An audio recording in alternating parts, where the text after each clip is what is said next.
awful. Why does such a fantastic game have to have such a basic, early 2000s fake video game and a movie name?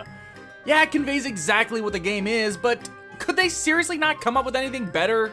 Scales of Conviction? Sarah Noah and the Funky Bunch? Half-State Policy? Triangulum Schedule? Triangle Strategy is just so basic and forgettable that it's memorable? Wait, is that the point? By having such a generic and unremarkable name, does it actually then turn the name into something memorable? Was this Square Enix's master plan all along? Whoa. I guess this really is the Triangle Strategy trademark symbol, huh? First things first, Triangle Strategy is utterly beautiful.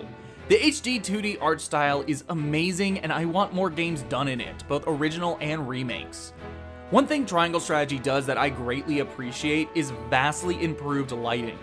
While I loved Octopath Traveler's initial take on it, that game was way too dark and way too bright simultaneously.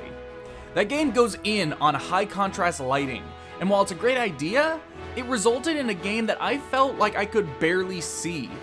You could turn off the vignette, but it felt like that didn't matter as it was still too dark in the corners of the screen. I mean, like, seriously, what the hell is this? I turned the vignette off in this clip, but this sure as hell looks like one to me! Upping the brightness was also an option, but not only did it not help, it also made the brights too bright. Triangle Strategy handles this much better. By default, the game is much easier to see, even with the vignette, but turning it off basically eliminates any issues I have. Plus, you can still up the brightness if need be. Now moving past that, the game is divided into 3 sections: story, exploration, and combat. Story sections are simple and straightforward. They're cutscenes. You select the next story segment on the map and a scene plays out. However, there are also optional scenes that you can view that bring a lot to the narrative. These scenes give you additional insight into how various other characters in the story feel about recent developments, as well as showing what actions they might be taking in response. It makes the game feel like a living, breathing world independent of the main cast, as well as making the war feel genuine with multiple moving parts going in various different directions. The story itself is fantastic. Conceptually, it's fairly simple. 30 years after the Salt Iron War that ravaged the continent of Norzelia, a new mining venture brought forth by the country of Glenbrook hopes to ease tensions between it and the nations of Esfrost and Hyzant. You play as Serenoa Wolfort, the son of House Wolfort, which had previously played an instrumental role in bringing an end to the Salt Iron War, and who is tasked by Glenbrook to act as the supervisor to this new alliance. However, shortly after the excavation starts, something inside the mines leads to Esfrost declaring war on Glenbrook, with Hyzant becoming involved shortly thereafter. As the new Lord of House Wolfort, Serenoa, alongside the Crown Prince Roland, bride-to-be Frederica, and Steward Benedict, must navigate the battlefield and hostile political landscape in the hopes of winning the war. While a little basic, the plot is executed expertly with engrossing writing, likable characters, and a level of complexity that remains easy to understand. The voice acting also goes a long way in making everything work. I did see a few reviews mentioning the voice acting and dialogue being awkward, but I don't think it's bad at all. Sure, there is the rare rough line read, but I found they all belong to no-name NPCs or side characters that either rarely appeared or don't really matter in the overall story. Another thing I didn't have a problem with, but I'm sure others will, is the amount of story. There is a lot of talking in this game. Looking through the footage I captured, the story segments make up the vast majority of these clips. While I have played past what is being shown in this video and can confirm the battles get much longer and the gameplay to cutscene ratio balances out the further in you get, the pacing early on might not gel with some. Not to mention the fact that the majority of said story is focused on fantasy politics. I love it, but I just know there are going to be some who won't. Before moving on, I want to bring attention to one minor feature that I feel goes a long way in making sure I was able to keep up with the plot. Character profiles. By pressing X when a character is talking, you are shown a detailed portrait, their name, their job, their allegiance, and a short yet succinct bio explaining them. It's small, but this one thing helps tremendously. Exploration sections have you walking around, exploring the areas, usually ones you're about to have a battle on. While you're given the option of skipping it, exploration is actually really important as it allows you to get a lay of the battlefield, learning its various ins and outs, and letting you go ahead and formulate battle strategies. You can also talk to NPCs and in the process learn more about the lore of Norzelia, see how people feel, and even learn information that could come in use later on. You can also find items and money, which is a nice extra. Some NPCs will occasionally present you with a question, requiring you to respond with one of 3 dialogue options.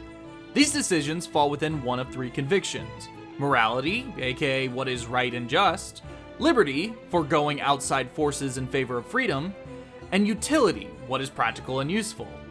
Each choice you make strengthens the corresponding conviction, which can affect things such as who supports or opposes you, what units you recruit, and even change the course of the story. Occasionally, you'll be faced with a dilemma that requires you to consult with your allies, leading to making use of the scales of conviction. You're presented with a few options on how to move forward, each branching the story off in different directions. While you yourself may have made a decision, it's not up to just you. You and 7 of Serenoa's closest friends and allies all have a voice, with the decision ultimately coming down to a vote.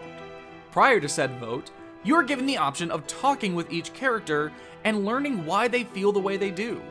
If you want things to go a certain way, you can attempt to sway their opinion by arguing your point and using the information you obtained from the exploration phase.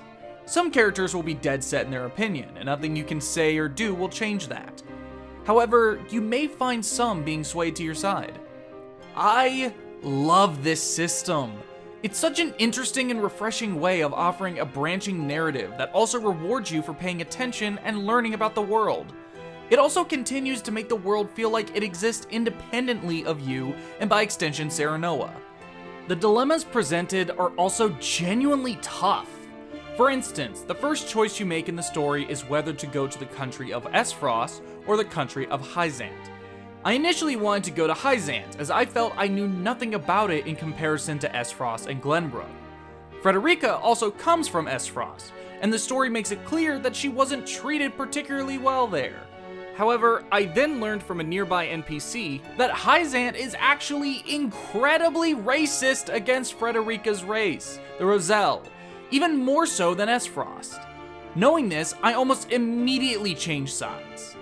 However, upon talking to Frederica and her aide Gila, I learned that she actually wants to go to Hyzant, as she wants to learn about her mother's birthplace. It's things like this that make the decision so much more dynamic and interesting, forcing me to consider the different angles that accompany each decision. Each option has its own pros and cons, and while you may find on the surface there is an obvious answer, talking with your allies and your subjects can reveal something that might change your mind.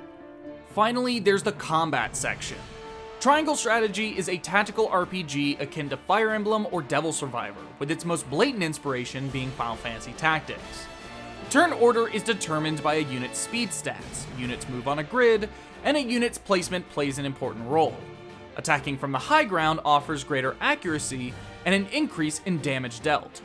Attacking an enemy unit from behind deals more damage, while attacking from the front gives the enemy a greater chance of evading. If another one of your units is on the exact opposite side from where you're attacking from, they will perform a follow-up attack. Triangle Strategy isn't doing anything new combat-wise, but what it is doing is amazingly fun and satisfying. Each unit has their own purpose on the battlefield, and they're made to complement each other, making team planning really important. Sometimes you might find you want to bring in a lower level unit to level them up, or just so you can play off another character's skill set. Unlike games like classic Fire Emblem, Triangle Strategy lacks permadeath, meaning you don't need to worry about them or even a character dying as long as it won't lose the battle. While I do see the merit in such a system, I'm glad it was omitted here, as it allows me to experiment more with my units and learn from my mistakes without permanently screwing up my team composition. I wouldn't be against it being added in like an ultra hard difficulty mode, however. Environmental interactions during combat are also incredibly fun, such as melting ice to create a puddle that lets you electrocute everyone standing in it, setting fire to flammable materials and making it so anything that passes through takes damage, or luring enemies into traps that flood with oil that then gets set on fire, instantly removing them from battle. Outside of battle, you can also go to your encampment where you can purchase items and accessories, perform mental battles, which are just actual battles with specific gimmicks, upgrade your unit's weapons and grant them additional buffs and effects, as well as upgrade a unit's class once they've achieved certain requirements. So, you know how in Pokemon sometimes it'd be better to not evolve a Pokemon as it can obtain a certain move at a level past when it's supposed to evolve? Well, at first I thought Triangle Strategy was going to be doing the same thing, but I was relieved to find that that wasn't the case at all. Upgrading a unit's class simply offers across-the-board stat increases, as well as opening up more skills for them to unlock by leveling up. Nothing is ever gated off. Back when Triangle Strategy was revealed, I remember being interested in what the game was promising, but I still felt a little burnt after being somewhat disappointed with Octopath Traveler. However, Triangle Strategy has blown away all of my expectations. The HD 2D art style has been improved from the first entry, the gameplay is satisfyingly deep and complex, and the story is incredibly engrossing and filled with difficult choices that I had to work to not just make a decision, but also to turn things in my favor.